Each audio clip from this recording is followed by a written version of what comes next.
سورت کا نام سورہ حدید ہے۔ اللہ تعالیٰ نے اس سورت میں عزت حاصل کرنے کا طریقہ بیان کیا ہے، حصول عزت کا طریقہ، عزت کیسے حاصل ہوتی ہے۔ تو عزت دینے والا اللہ ہے، عزت دینے والا اللہ ہے، اور جو طریقہ اللہ نے عزت دینے کا بنایا ہے، عزت اسی طریقے سے ملتی ہے۔ تو حصول عزت کا طریقہ بیان کیا۔ آیت نمبر 1 سے لے کر اللہ تعالیٰ نے آیت نمبر 3 تک سبح للہ ما فی السماوات والارض وہو العزیز الحکیم،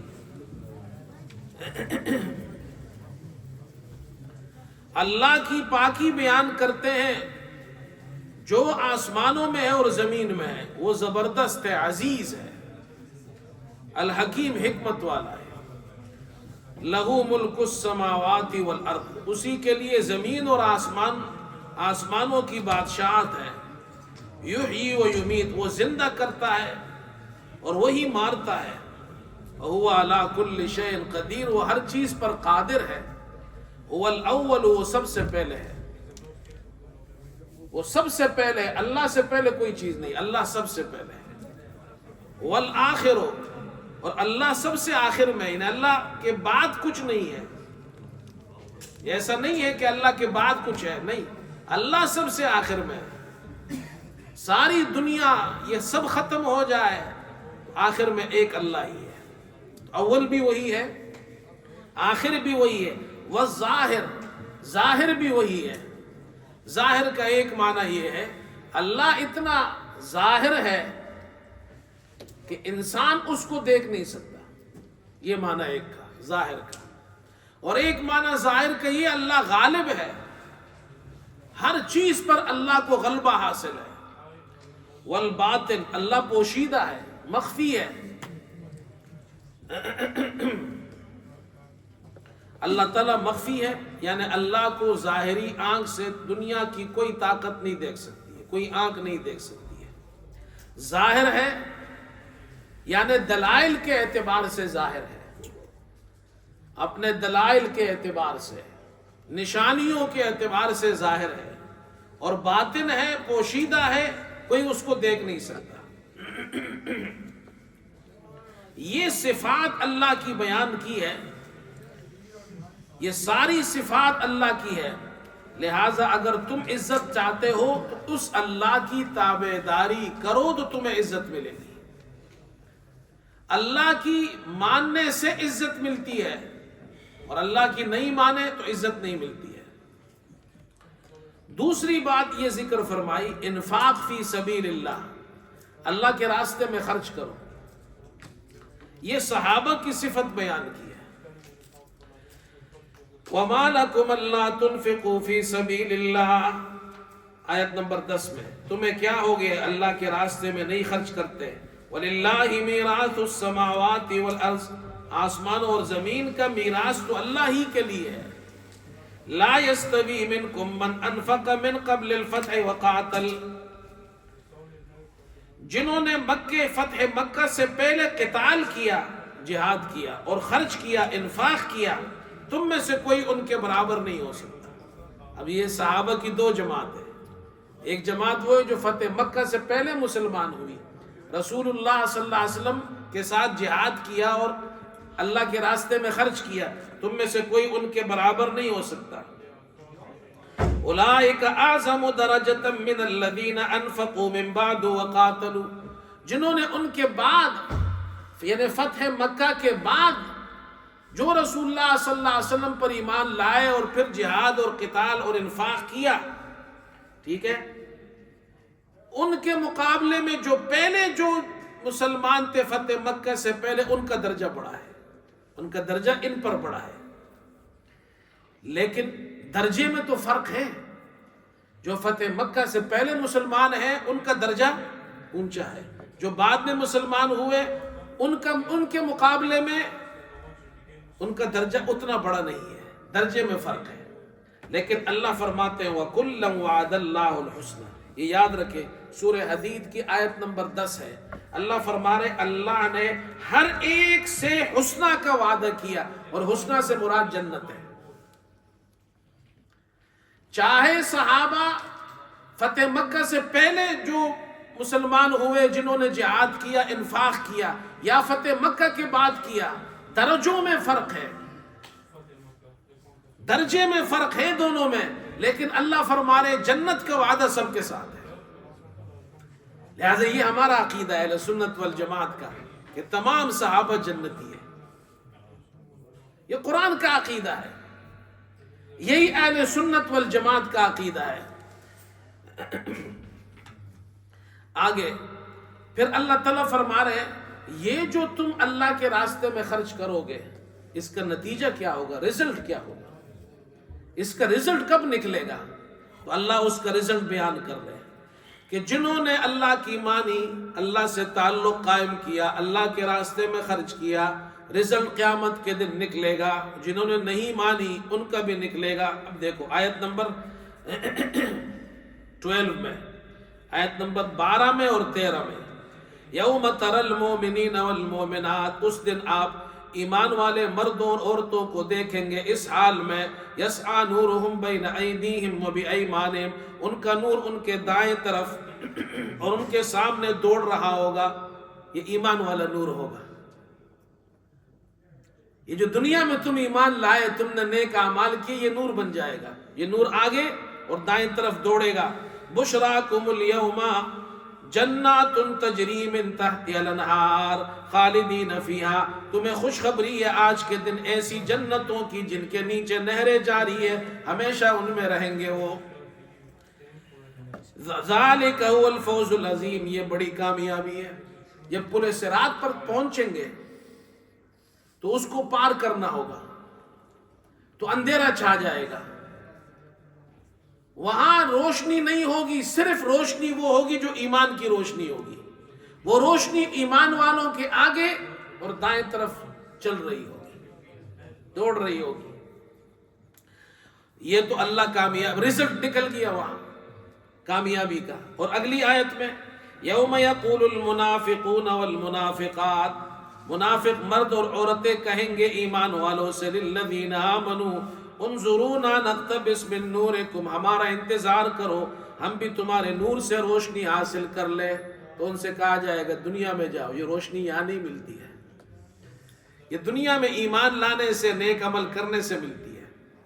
فضرب بینہم بسور لہ باب، ان کے درمیان ایک دیوار کھڑی کر دی جائے گی جس میں دروازہ ہوگا، ایک دیوار ہوگی، وہ بنا دی جائے گی دیوار، ایک دروازہ ہوگا۔ باطنہ فیہ الرحمۃ وظاہرہ من قبلہ العذاب، اس دیوار کے اندر کی سائیڈ میں رحمت ہوگی اور دوسری سائیڈ کے اندر عذاب ہوگا۔ اللہ فرما رہے دیکھو اگر تم اللہ سے تعلق قائم رکھو گے، نیک اعمال کرو گے، راہ خدا میں خرچ کرو گے، تو وہاں رزلٹ یہ نکلے گا کہ تمہیں روشنی ملے گی، ایمان والی روشنی۔ اور نہیں ہوگا تو یہ حال ہوگا جو منافقین کا ہے۔ پھر فرمایا یہ تو آخرت میں، اور دنیا کے اندر کیا حال ہوگا؟ یہ سبب الامراض، اگر انفاق کو تم چھوڑو گے، مال میں خدا کا حق ادا نہیں کرو گے جو اللہ کا حق ہے، اور اللہ کے راستے میں نہیں خرچ کرو گے، اس کا نقصان کیا ہوگا؟ اعلموا انما الحیات الدنیا لعب ولہو وزینۃ وتفاخر بینکم وتکاثر فی الاموال والاولاد، جان لو کہ دنیا کی زندگی کھیل اور تماشا ہے، زیبائش ہے، زینت ہے، ایک دوسرے پر فخر کرنا ہے، ایک دوسرے پر مال اور اولاد میں زیادتی کرنی ہے۔ بس ایک کہتا ہے میرا گھر بڑا ہے، دوسرا کہتا ہے میرا گھر بڑا ہے، ایک کہتا ہے میرے پاس پیسہ زیادہ ہے، دوسرا کہتا ہے میرے پاس ہے۔ کمثل غیث، جیسے بارش، اعجب الکفار نباتہ، کہ اس کی سبزی، جو اس کے اندر سبزیاں ہیں وہ کسانوں کو اس نے خوش کر دیا۔ ثم یہیج فتراہ مصفرا ثم یکون حطاما، پھر وہ خشک ہو جاتی ہے، پھر تو اسے زرد دیکھے گا، ثم یکون حطاما، پھر چورا چورا ہو جاتی ہے، وہ کسی کے کام کی نہیں ہوتی ہے۔ اسی طرح وفی الآخرۃ عذاب شدید ومغفرۃ من اللہ ورضوان، آخرت میں سخت عذاب ہے نہ ماننے والوں کے لیے، اور اللہ کی مغفرت ہے اور اس کی خوشنودی ہے ماننے والوں کے لیے۔ وما الحیات الدنیا الا متاع الغرور، دنیا کی زندگی سوائے دھوکے کے اسباب کے اور کچھ نہیں ہے، لہذا دنیا سے دھوکہ مت کھاؤ۔ اگلا رکوع ہے آیت نمبر 27 میں، اللہ سے تعلق قائم کرنے کے لیے یہ ضروری ہے کہ جو طریقہ خدا نے بتایا ہے اور خدا کے رسول نے بتایا ہے اسی طریقے پر چلو، مرضی والا طریقہ نہیں۔ مرضی والا طریقہ کرو گے تو یہ بدعت ہے۔ اس کو کیا کہتے ہیں؟ رسول کے طریقے کو چھوڑ کر اپنے طریقے پر چلنا، یہ کیا ہے؟ بدعت۔ تو اللہ نے اس کی ایک مثال دی ہے آیت نمبر 27 میں،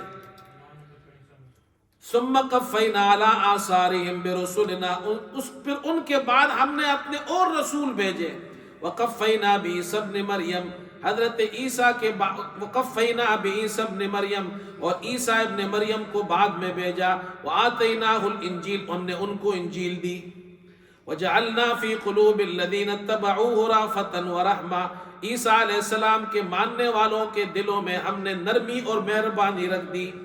یہاں تک تو بات ہو گئی۔ آگے حضرت عیسیٰ علیہ السلام جب آسمانوں پر چلے گئے تو وَرَهْبَانِيَّةً ابْتَدَعُوهَا مَا كَتَبْنَاهَا عَلَيْهِمْ، ان کے جو لوگ تھے، فالوورز تھے، انہوں نے رہبانیت ایجاد کر لی جو ہم نے ان پر فرض نہیں کی تھی۔ کیا مطلب؟ رہبانیت کس کو کہتے ہیں؟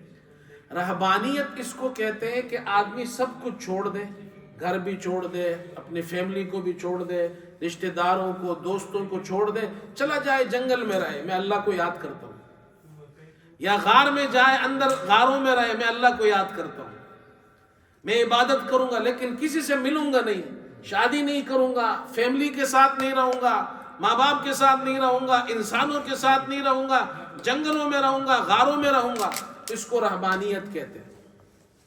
اسلام میں رہبانیت نہیں ہے۔ اعتکاف ہم کرتے ہیں وہ بھی صرف 10 دن کا، کتنا؟ صرف 10 دن کا، اور وہ بھی جنگل میں نہیں ہے، غاروں میں نہیں ہے، وہ بھی اللہ کے گھر میں ہے، اور لوگوں سے بھی ملتے ہیں اللہ کے گھر میں۔ ایسے اعتکاف کرنے سے منع آئی ہے کہ آدمی اعتکاف کرے اور کسی سے بات نہ کرے، مسئلہ پوچھے، سلام دعا کرے، لوگوں سے حال احوال پوچھے، اعتکاف یہ ہے۔ صرف اللہ کے گھر میں بیٹھنا ہے لیلۃ القدر کے لیے، یہ مطلب نہیں ہے کہ لوگوں سے تعلق ختم کرنا ہے، اس کو رہبانیت کہتے ہیں۔ حضرت عیسیٰ علیہ السلام کے بعد ایک بادشاہ آیا، اس نے انجیل اور تورات میں تبدیلی کی،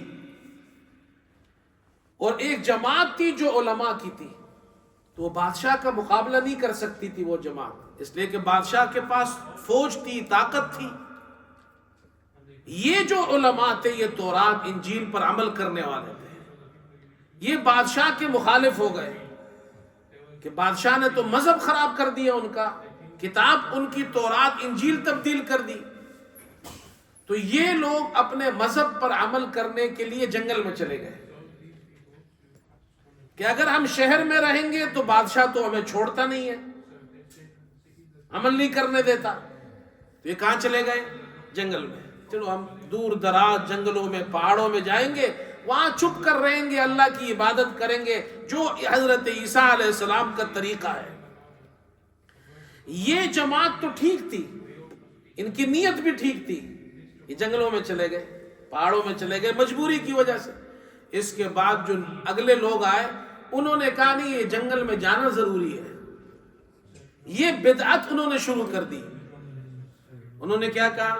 عبادت اس وقت تک نہیں ہو سکتی جب تک آپ جنگلوں میں نہ جائے، غاروں میں نہیں جائے۔ اللہ فرماتے انہوں نے یہ بدعت شروع کی، ہم نے ان پر یہ رہبانیت نہیں لکھی تھی، مگر انہوں نے شروع کی اللہ کی رضا حاصل کرنے کے لیے۔ فما رعوها حق رعایتها، اس کی رعایت کا حق ادا نہیں کیا جیسے کرنا چاہیے۔ وہ شادی نہیں کریں گے، لوگوں سے نہیں ملیں گے، گھر نہیں بنائیں گے، پیسہ نہیں کمائیں گے، جنگلوں میں مشکل تھا۔ تو جب کچھ جنریشن آگے گئی، اس کے بعد جو اگلی جنریشن آئی وہ اس پہ عمل نہیں کر سکی، تو انہوں نے جناب سارے الٹے سیدھے کام شروع کر دیے۔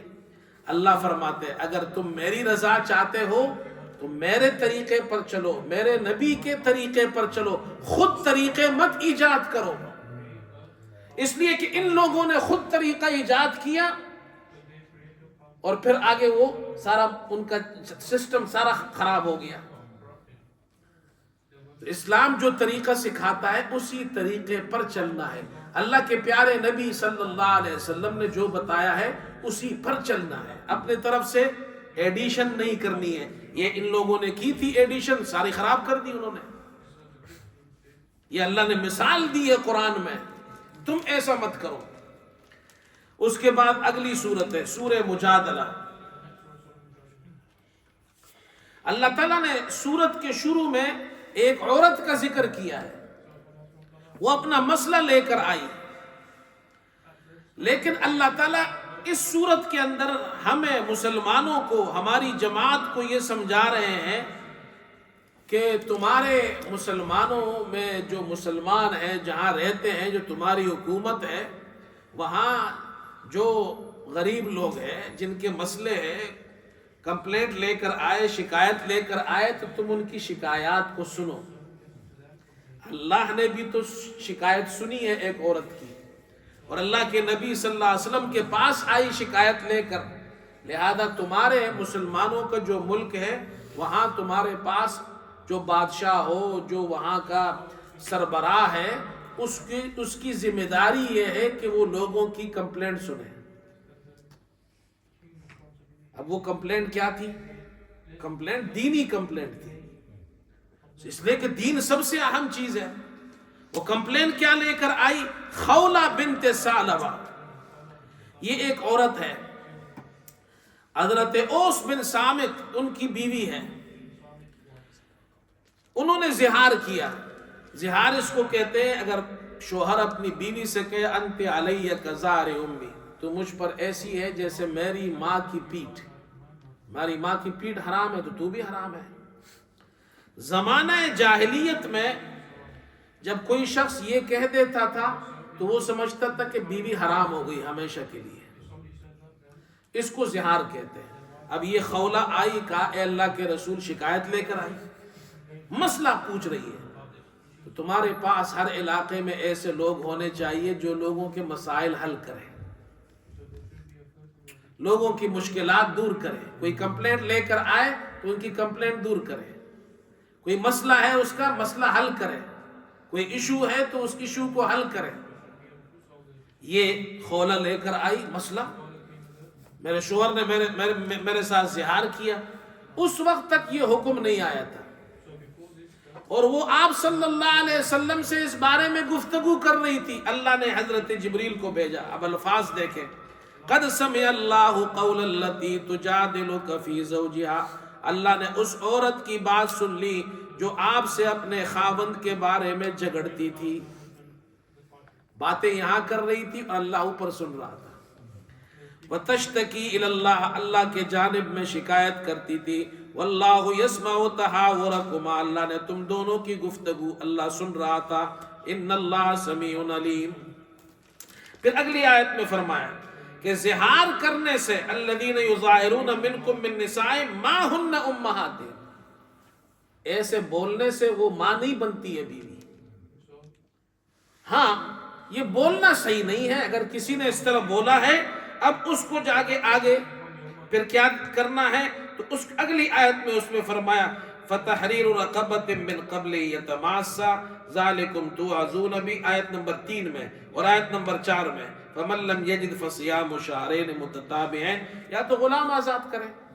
یہ اس نے غلط کیا ہے، جرم کیا ہے، بولنا نہیں چاہیے ایسا۔ اب اس کی تلافی کی صورت کیا ہے؟ وہ یہ ہے غلام آزاد کرے۔ غلام نہیں ہے، 2 مہینے پے در پہ روزے رکھے کنٹینیوسلی، اور یہ بھی نہیں کر سکتا تو پھر 60 مسکینوں کو کھانا کھلائے صبح اور شام۔ سمجھ میں آیا؟ اس کو کفارہ کہتے ہیں۔ کیا کہتے ہیں؟ کفارہ زہار۔ اور یہی کفارہ ہے روزے کا. اگر روزہ کسی نے جان بوجھ کر توڑ دیا تو بھی یہی کفارہ دینا ہوگا. تو غلام تو آج کل ہے نہیں، لہذا 2 مہینے مسلسل روزے رکھنے ہیں. 2 مہینے مسلسل روزے رکھنے ہیں. مسلسل روزے رکھنے کا معنی کیا ہے؟ درمیان میں ایک دن بھی گیپ نہ آئے. اگر ایک دن گیپ آ گیا پھر دوبارہ شروع سے رکھنے پڑیں گے. اور اگر یہ نہیں کر سکتا کوئی تو پھر یہ نہیں کر سکتے کا معنی یہ ہے کہ وہ معذور ہے، بیمار ہے، رکھ ہی نہیں سکتا روزے، رکھ نہیں سکتا بیماری کی وجہ سے. یہ نہیں ہے کہتے چلو میں نہیں رکھتا ہوں، یہ کر لوں گا، ایسی مرضی نہیں ہے اس کی. تو پھر وہ 60 مسکینوں کو کھانا کھلائے. پھر اگلا، اللہ اکبر، پھر یہ کہ بھائی جو بھی ہو تمہارے ملک میں ہر آدمی، ہر وزیر، ہر حکمران، ہر بڑا آدمی، ہر ذمہ دار آدمی، ہر آفیسر، اس کو ایک چیز کا خیال رکھنا ہے. اگر تم اپنے ملک کو کامیابی کے ساتھ چلانا چاہتے ہو، اور وہ کیا ہے؟ وہ یہ خیال رکھے کہ اللہ پاک مجھے دیکھ رہا ہے. میرا کوئی عمل ایسا نہیں ہے کہ اللہ کے علم میں نہیں ہے. دیکھو CCTV کیمرہ لگا ہوا ہو نا تو ہر آدمی صحیح چل رہا ہوتا ہے، ہوتا ہی نہیں ہوتا، کوئی غلط کام نہیں کرتا. یہ CCTV نے آدمی کو سدھار دیا ہے. ہاں، یہ جو CCTV اگر اندر دماغ میں ہے کہ اللہ از واچنگ می تو بالکل ٹھیک ہوگا. اب اس کا طریقہ اللہ نے بھی یہاں CCTV لگایا ہے. دیکھو کیسے لگایا؟ دماغ میں لگایا نا. دماغ، اپنے دماغ کو ٹھیک کرو، سوچ ٹھیک کرو. الم تر ان اللہ یعلم ما فی السماوات وما فی الارض ما یکون من نجوا ثلاثۃ الا هو رابعهم. یہاں تک کہ جو کوئی مشورہ 3 آدمیوں میں ہوتا ہے، جب 3 آدمی مشورہ کرتے ہیں تو اللہ چوتھا ہوتا ہے ان میں. ولا خمسۃ الا هو سادسهم. 5 آدمیوں میں سرگوشی ہوتی ہے تو چھٹا اللہ ہوتا ہے. ولا ادنى من ذلك ولا اکثر، کم ہو یا زیادہ ہو، الا هو معهم، اللہ ان کے ساتھ ہوتا ہے. اینما کانوا، جہاں بھی ہو، اللہ سے تم کچھ نہیں چھپا سکتے. لہٰذا اگر ہر آدمی یہ سوچے میں اس وقت اپنی جو میری ذمہ داری ہے، جو میری جاب ہے، میں اس وقت اس کمرے میں بیٹھا ہوں، کوئی نہیں دیکھ رہا لیکن اللہ مجھے دیکھ رہا ہے، تو وہ ٹھیک ہوگا. جیسے CCTV کیمرہ ہو تو ٹھیک کام کرتا ہے. اگر یہ عقیدہ ہو تو ہر آدمی ٹھیک کام کرے گا. اس کے بعد اگلے رکوع میں فرمایا، ہاں ایک چیز ہے، تمہارے شورا میں، تمہارے نظام میں، تمہاری مجلس میں جو ملک چلا رہے ہو، اس کے اندر ایک خیال رکھو کہ ان لوگوں کو شامل مت کرو جو دشمن ہیں اسلام کے، منافقین ہیں. وہ تمہارے دوست نہیں ہو سکتے، وہ تمہارا ملک خراب کریں گے. الم تر، آیت نمبر 14 میں 14 میں، الم تر الی الذین تولوا قوما غضب اللہ علیہم ما هم منکم ولا منہم. کیا آپ نے ان کو نہیں دیکھا جنہوں نے اس قوم سے دوستی کر رکھی جن پر اللہ کا غضب ہے؟ نہ وہ تم میں سے ہیں، نہ وہ، ما هم منکم ولا منہم، اور نہ تم ان میں سے ہو. ما هم منکم ولا منہم، نہ وہ تم میں سے ہیں اور نہ ان میں سے. وَيَحْلِفُونَ عَلَى الْكَذِبِ وَهُمْ يَعْلَمُونَ، جان بوجھ کر جھوٹ بولتے ہیں، یہ اللہ کے دشمن ہیں، ان سے دور رہو. سورہ حشر ہے. اس کے بعد سورہ حشر میں اللہ تعالیٰ یہ فرما رہے ہیں کہ مسلمانوں کو، رسول اللہ صلی اللہ علیہ وسلم کو ملک کیسے حاصل ہوا. جب رسول اللہ صلی اللہ علیہ وسلم مدینے آئے تو کچھ یہودی وہاں رہتے تھے. ان میں سے ایک قبیلہ تھا بنو نذیر. انہوں نے معاہدہ کیا رسول اللہ صلی اللہ علیہ وسلم سے، لیکن بعد میں انہوں نے معاہدے کی خلاف ورزی کی اور رسول اللہ صلی اللہ علیہ وسلم کو قتل کرنے کی سازش کی. تو مشرکین سے مسلمانوں نے، یہودیوں نے معاہدہ کیا، معاہدے کی خلاف ورزی کی، تو رسول اللہ صلی اللہ علیہ وسلم نے ان کو جلا وطن کر دیا، مدینے سے نکال دیا اور خیبر چلے گئے. خیبر میں رہتے تھے وہ، مدینے سے نکل گئے. بعد میں حضرت عمر رضی اللہ عنہ نے ان کو خیبر سے بھی نکال دیا اور وہ چلے گئے شام میں. اللہ نے اس کا ذکر کیا کہ هو الذی اخرج الذین کفروا من اہل الکتاب من دیارہم، اللہ وہی ہے جس نے اہل کتاب کے کافروں کو ان کے گھروں سے نکال دیا، لأول الحشر، پہلا لشکر جمع کرنے کے وقت۔ پہلا لشکر کا کیا معنی ہے؟ پہلا لشکر کا معنی یہ ہے کہ یہ پہلی مرتبہ ان کی جلاوطنی تھی، رسول اللہ صلی اللہ علیہ وسلم نے ان کو نکال دیا اور ان کو کہا کہ تم اپنے ساتھ، انہوں نے کہا کہ جی ہماری جان بخش دو، ہم جانا چاہتے ہیں یہاں سے، ہمیں اپنا سامان لے جانے دو۔ حضور صلی اللہ علیہ وسلم نے فرمایا لے جاؤ۔ تو اپنے ساتھ اپنی چیزیں بھی لے گئے، یہاں تک کہ اپنے گھر کے دروازے بھی اپنے ساتھ لے گئے۔ یہ مسلمانوں کو اللہ نے یہاں فرمایا کہ دیکھو، وہ دشمنوں سے اللہ نے نجات دی اور مسلمانوں کو اللہ نے یہ مدینے کے اندر یہ حکومت عطا کی۔ اس کے بعد جب یہ چلے گئے، آیت نمبر اگلا ہے، آیت نمبر 6 کے اندر، وَمَا أَفَاءَ اللَّهُ عَلَىٰ رَسُولِهِ مِنْهُمْ فَمَا أَوْجَفْتُمْ عَلَيْهِ مِنْ خَيْلٍ وَلَا رِكَابٍ۔ اب یہ جو بنو نذیر تھے، یہ بنو نذیر تو بالکل قریب میں تھے مدینہ کے، تقریباً 3-4 میل کے فاصلے پر تھے، تو مسلمانوں کو نہ جہاد کرنے کی ضرورت پڑی، نہ گھوڑوں پر جانا پڑا، نہ اونٹوں پر جانا پڑا، نہ محنت کرنی پڑی، نہ لڑائی کرنی پڑی، تو وہ مال حاصل ہوا بغیر لڑائی کے۔ تو جو مال بغیر لڑائی کے حاصل ہو اس کو مال فے کہتے ہیں، اور جو جنگ سے حاصل ہو اس کو مال غنیمت کہتے ہیں۔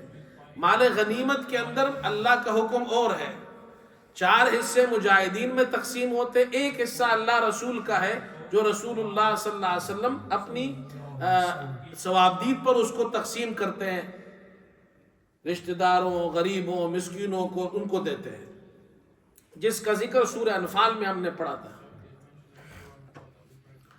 لیکن مال فے میں پورا کا پورا اللہ اور رسول کا ہوتا ہے، اس لیے کہ جنگ تو ہوئی نہیں ہے اس میں، تو رسول اللہ صلی اللہ علیہ وسلم اپنی مرضی سے اس کو پھر تقسیم فرماتے ہیں۔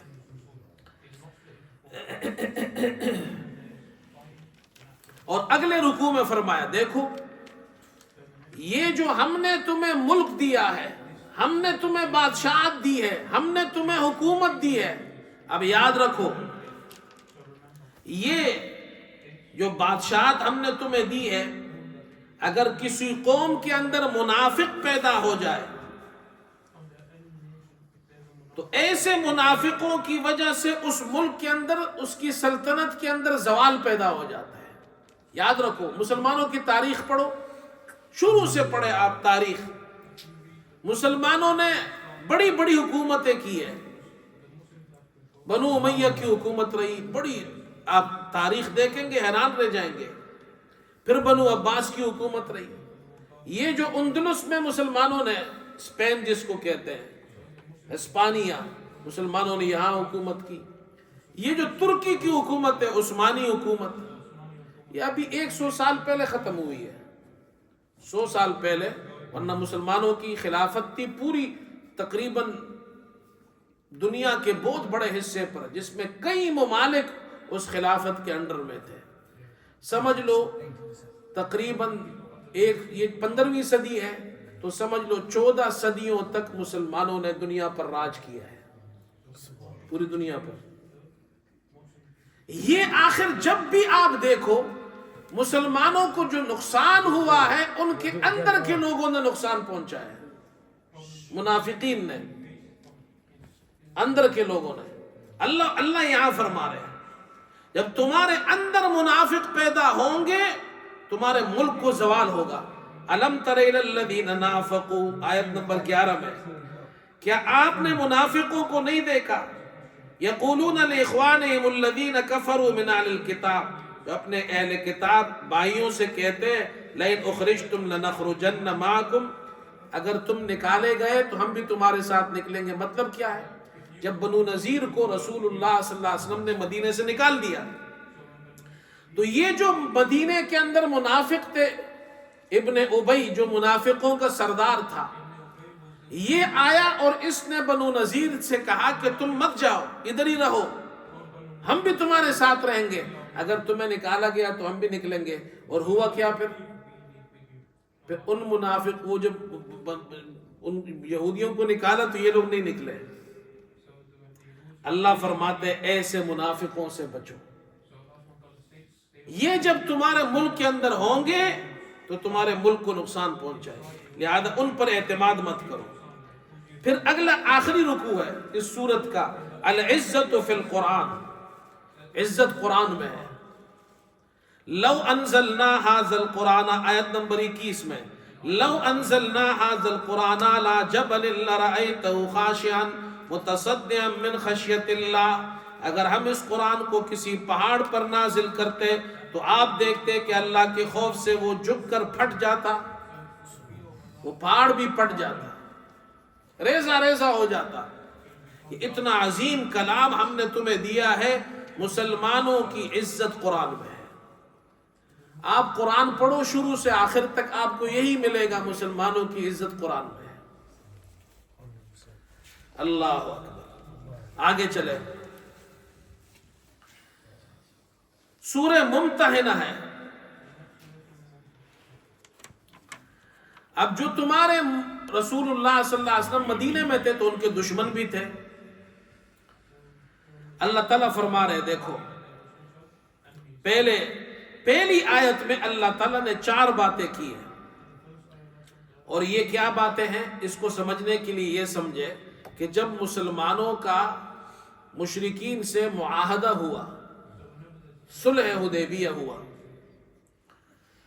اور آخر کار انہوں نے خود وہ معاہدہ توڑ دیا، خلاف ورزی کی اس کی، تو آپ صلی اللہ علیہ وسلم نے مشرکین پر حملہ کرنے کے لیے تیاری شروع کر دی.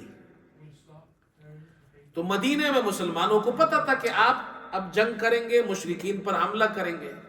تو حاطب بن ابی بلتع، یہ ایک صحابی ہے، ان کی فیملی مکے میں تھی.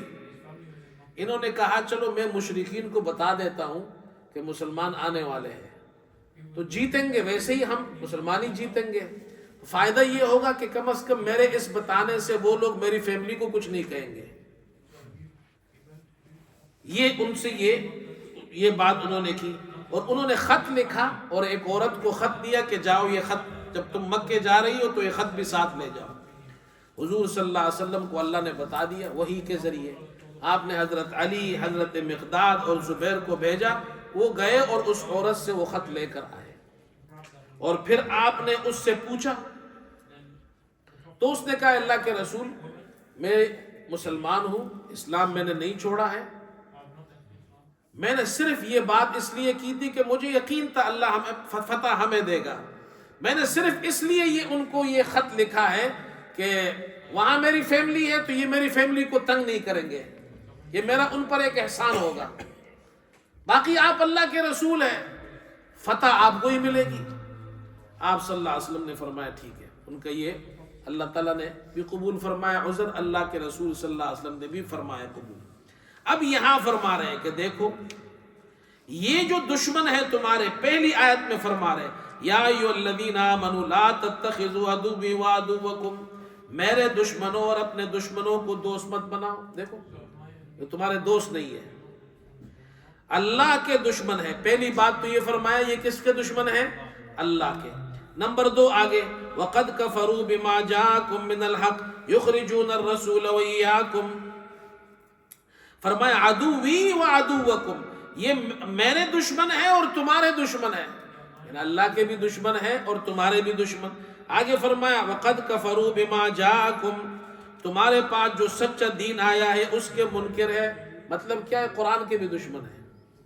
اور آگے یخرجون الرسول وإیاکم، رسول صلی اللہ علیہ وسلم کو تمہیں اس بات پر نکالتے ہیں کہ ان تؤمنوا باللہ، کہ تم اللہ پر ایمان لائے. یعنی یہ رسول کے بھی دشمن ہے، اللہ کے بھی دشمن، تمہارے بھی دشمن، قرآن کے بھی دشمن، رسول کے بھی دشمن. تمہارے دوست کیسے ہو سکتے ہیں؟ جو آدمی کسی کے باپ کا دشمن ہو وہ اس کا دوست ہو سکتا ہے؟ نہیں. کسی کے باپ کا دشمن ہو تو اس کے بیٹے کا دوست ہو سکتا ہے؟ نہیں. اور جو اللہ کا دشمن ہو، اللہ کے رسول کا دشمن ہو، قرآن کا دشمن ہو، تو وہ کیسے مسلمانوں کا دوست ہوگا؟ اس لیے یہ سمجھا رہے کہ تمہارے دوست نہیں ہیں، مشرکین ہیں۔ اس کے بعد اگلا، دو قسم کے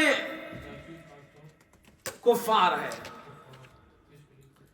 لہذا ایک سے تو لڑنا جائز نہیں ہے اور ایک سے صلح کرنا جائز نہیں ہے، یعنی ان سے لڑو، ایک سے لڑو گے ایک سے نہیں لڑو گے۔ کن سے؟ دیکھو اللہ کتنا اسلام کتنا انصاف والا مذہب ہے۔ لا ينهاكم الله عن الذين لم يقاتلوكم في الدين ولم يخرجوكم من دياركم ان تبروهم وتقسطوا اليهم۔ اللہ تمہیں نہیں روکتا، اللہ تمہیں منع نہیں کرتا ان کے ساتھ اچھائی حسن سلوک مت کرو، اس سے اللہ نہیں روکتا۔ کن لوگ؟ وہ لوگ جو تمہارے ساتھ لڑتے نہیں ہیں، تمہیں تمہارے گھروں سے نہیں نکالتے، اللہ نہیں روکتا کہ تم ان کے ساتھ بلائی مت کرو، انصاف مت کرو، نہیں۔ جو تمہارے ساتھ دشمنی نہیں کرتے ہیں، تم سے لڑتے نہیں ہیں، تمہیں جھگڑتے نہیں ہیں، تمہارے ساتھ رہتے ہیں، تم ان کے ساتھ رہتے ہو، ان کے ساتھ بھلائی کرو، ان کے ساتھ انصاف کرو، ان کے ساتھ اچھی طریقے سے زندگی گزارو۔ یہ اسلام کی تعلیم ہے۔ اگر انما، دیکھو اب ہم اس ملک میں رہتے ہیں، سب تو مسلمان نہیں ہے نا، یہ قرآن کا حکم ہے۔ کون سی آیت ہے؟ آیت نمبر 8۔ اور سورت کون سی ہے؟ سورہ ممتحنہ۔ اللہ فرما رہے ہیں اللہ تمہیں منع نہیں کرتا کہ ان کے ساتھ بلائی مت کرو، ٹھیک ہے؟ تو اگرچہ غیر مسلم ہے، بلکہ خدا کو بھی نہیں مانتے ہیں، مشرک ہو، کافر ہو، لیکن اگر وہ تمہارے ساتھ رہتے ہیں، تم ان کے ساتھ رہتے ہو، لڑائی نہیں ہے، جھگڑا نہیں ہے، تم ان کے ساتھ اچھائی کرو، تم ان کے ساتھ حسن سلوک کرو، انصاف کرو۔ اسی لیے میں اپنے یہاں آپ لوگوں کو میں نے پہلے بھی کئی مرتبہ کہا ہے، اپنے پڑوسیوں کا خیال رکھو، پڑوسیوں کو تکلیف مت دو، چاہے وہ غیر مسلم ہے، لیکن پڑوسی کا حق ہے، ان کے ساتھ کیا کرو؟ حسن سلوک کرو۔ اب یہاں ہمارے مسلمان بھائی آتے ہیں، اللہ معاف فرمائے، وہ ادھر جو پڑوسی ہے یہ سب مسلمان تو ہے نہیں، ان کی ڈرائیو ویز بلاک کر دیتے ہیں، ہر روز اعلان کرنا پڑتا ہے، کتنے افسوس کی بات ہے۔ وہ اذیت مت دو۔ دوسری بات، یہ رمضان کا مہینہ ہے، افطاری ہم کھاتے ہیں، گھر میں پکاتے ہیں، تھوڑا سا ان کے بھی بھیج دیا کرو، یہ اسلام ہمیں سکھاتا ہے۔ تو فرمایا بھائی جو تم سے نہیں لڑ رہے ہیں ان کا خیال رکھو۔ اگلی آیت میں فرمایا ہاں اللہ کے رسول صلی اللہ علیہ وسلم کے جو دشمن تھے، اللہ نے فرمایا انما ینہاکم اللہ عن الذین قاتلوکم فی الدین واخرجوکم من دیارکم، جو تمہارے دشمن ہیں، جنہوں نے تم سے لڑتے ہیں، تمہارے گھروں سے تمہیں نکالا ہے، ان کے ساتھ اللہ تمہیں حکم دیتا ہے کہ ان کے ساتھ لڑو۔ سمجھ میں آیا؟ یہ اللہ کا حکم ہے۔ پھر اگلے بس ٹائم ختم ہو گیا، یہ 3 سورتیں اگلی میں خلاصہ بیان کرتا ہوں، آج پھر انشاءاللہ کل پڑھیں گے۔ اگلی سورتیں سورہ صف، اس کے بعد سورہ جمعہ، اور اس کے بعد سورہ منافقون۔ یہ 3 سورتیں ہیں۔ پہلی سورت میں فرمایا اللہ اکبر کہ مسلمان جو ہے، تمہارے جو دشمن ہے، تمہارے جو دشمن ہے، وہ دشمن کون ہے؟ جو دین کے دشمن ہے۔ یریدون لیطفئوا نور اللہ بافواہہم، یہ آیت نمبر 8 میں فرمایا، وہ چاہتے ہیں کہ اللہ کا نور اپنے منہ سے بجھا دے، واللہ متم نورہ ولو کرہ الکافرون، اللہ اپنا نور پورا کرے گا اگرچہ کافر برا مانے۔ لہذا تم دین پر قائم رہو۔ اور صف، سورہ صف کا معنی کیا ہے؟ ایک صف کے اندر متحد رہو، آپس میں اتفاق کے ساتھ رہو۔ اگر تمہارے اندر اتفاق ہوگا تو تمہارا دشمن تمہیں کچھ نہیں کر سکتا ہے۔ لیکن مسئلہ کیا ہے؟ آج ہمارے اندر اتفاق نہیں ہے، اتحاد نہیں ہے ہمارے اندر۔ ایک بات۔ اگلی چیز سورہ جمعہ میں فرمایا کہ جمعے کے اندر جب خطبہ ہوتا ہے، اذا نودی للصلاۃ من یوم الجمعہ، جمعے کی اذان ہو تو اللہ کے ذکر کی طرف دوڑ پڑو اور خرید و فروخت چھوڑ دو۔ معنی کیا ہے؟ جمعے کی تقریر ہوتی ہے، خطبہ ہوتا ہے، یہ ایجوکیشن ہے، تعلیم ہے، تو تعلیم حاصل کرو۔ مسلمانوں کا پہلا حکم کیا ہے؟ متحد رہو۔ دوسرا حکم کیا ہے؟ تعلیم حاصل کرو۔ اس کے بعد سورہ منافقون ہے، اور انشاءاللہ یہ کل پڑھیں گے۔ اس میں اللہ تعالیٰ فرما رہے ہیں کہ منافقوں سے بچ کے رہو، ٹھیک ہے؟ اور جو مال اللہ نے دی ہے وہ دین پر خرچ کرو۔ اللہ ہم سب کو عمل کی توفیق عطا فرمائے۔ اللہم انا نسألک الہدی والتقی والعفاف والغنی، نسألک من خیر ما سألک منہ نبیک محمد صلی اللہ علیہ وسلم، ونعوذ بک من شر ما استعاذک منہ نبیک محمد صلی اللہ علیہ وسلم، وصلی اللہ تعالی